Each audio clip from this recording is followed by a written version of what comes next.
IEEE, third year. Today we are having Mayank from 4th BTech who got recently placed in Samsung. We are great to have an interview from you and we all hope this will be helpful for all. Hi Mayank, we would like to welcome you. Thanks Kavya for inviting me over here. I feel very delighted to attend this interview. Okay, we have some questions prepared for you. We would like to hear your answers on them. So here's your first question. What is your current role in your company? I have been hired for the role of engineer. Respective domains will be assigned later after joining. So what made you motivated to get this job?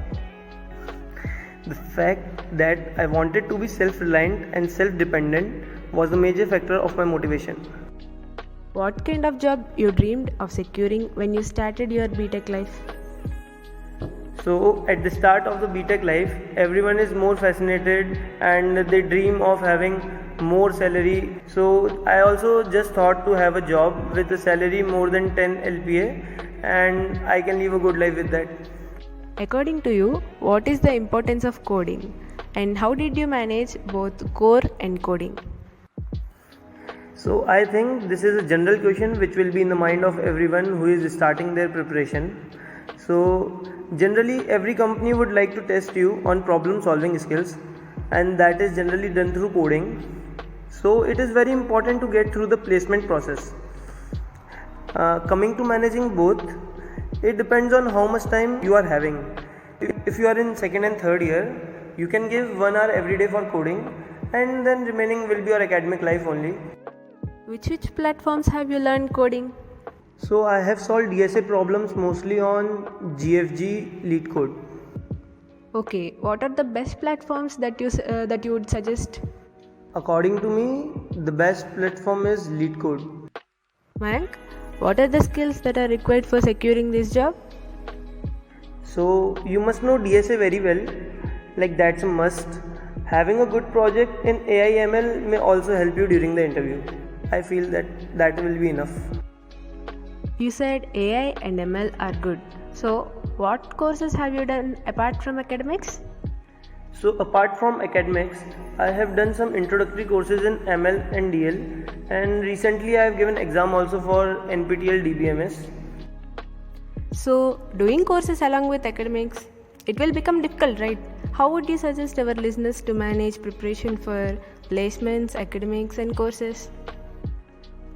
So see, the answer to this question again depends on you. If you feel you can manage all the things at the time, then listen to the class and at a hostel prepare for the placements or your courses, whatever you want.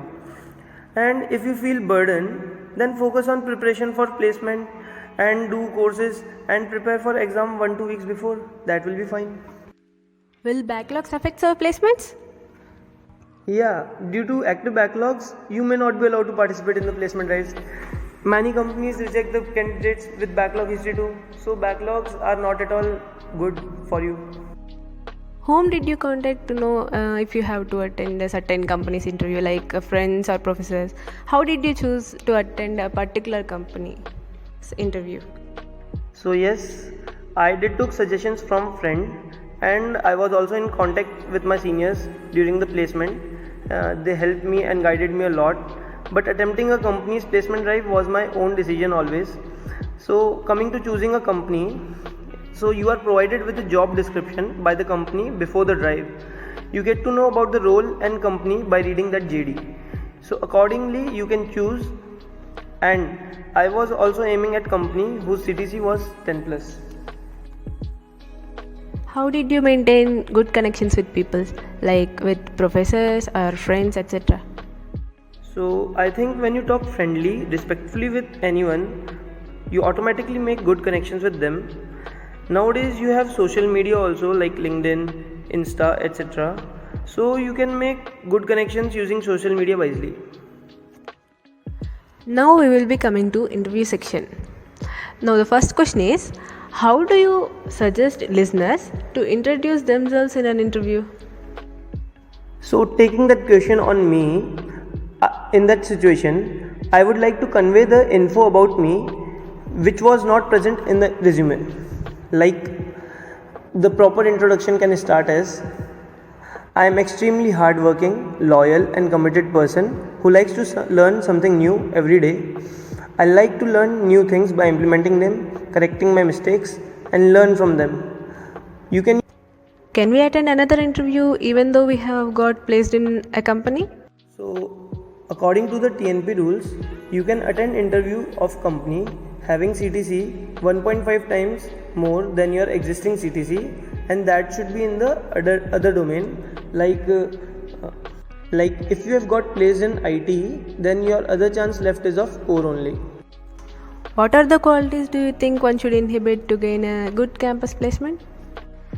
So the first and foremost thing which you require is the good skill set, followed by good confidence, and then I think you should possess good communication skills also to get good placement. What was your state of mind during the interview? I was calm and confident during my interview.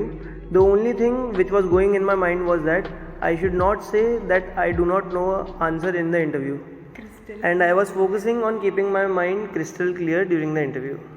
How would you like to answer the question that, being in EEE, why are you choosing IT field? So this is a tough question to answer, but I will like to answer this. So my answer would be like, electrical engineering is one of the toughest branches where you need to imagine and visualize how current would flow, how the capacitor would discharge, etc. Similarly, the world of computers is not very different. It also demands innovative imagination and logic building. So at both the places, I think we are solving the problems. Which one do you think is better, off-campus placement or on-campus placement? I feel off-campus placement is a bit difficult because there will be much competition outside between the talented individuals, and many people would be applying for off-campus placements. Coming to an end, how have you managed your emotional breakdowns and anxieties in BTech life? So that's a personal question, but yes, the trust and faith that my parents have on me, and then the support that I get from my friends help me come out stronger in such situations. That's the only answer which I would like to give here. Before winding up, give your suggestions to your juniors on ideal BTech life. So the first learning which I had in my BTech life was this only, that whenever you learn something, try to do it in peer-to-peer learning mode. Now coming to the suggestions, it would be different for different years, right? So for first year, so if you are in your first year, explore the different fields by doing some small projects. In second and third year, you should decide upon which field you want to opt for. And if you choose the IT path, start preparing DSA and practicing problems as many as you can. That's the only thing which I would like to suggest. Thank you, Mayank, for spending your valuable time by interacting with us. This event wouldn't be a success without your involvement. Thank you to the EEE Association and especially Kavya for taking this particular interview. And I feel this podcast idea is the good idea to provide the necessary information to everyone. All the best to all the juniors and wishing you all the success in the future. And I hope all listeners enjoyed this. And we will be back with more exciting things like this. Also guys, don't forget to like, share and subscribe. Thank you.